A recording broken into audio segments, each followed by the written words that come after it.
Idemo. Bravo, Daja!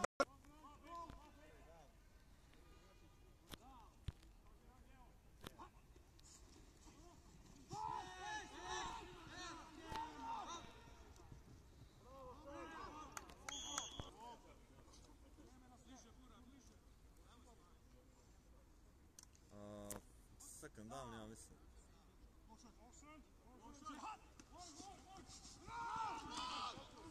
Ne, napad je.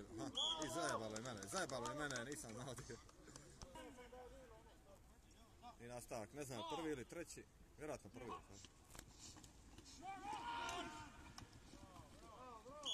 Ja, treći ili četvrti, ne znam.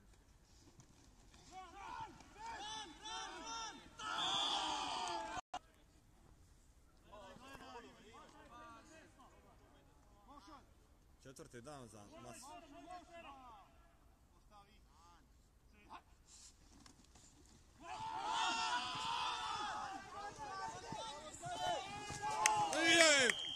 Ide!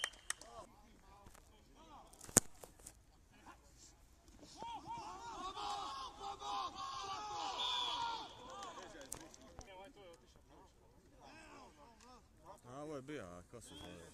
Per?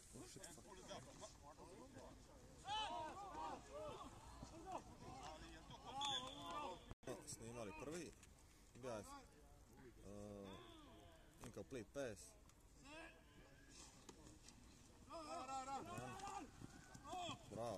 Bravo, tako je obrana, tako je! Ne znam. Nema nikoga ispred njega.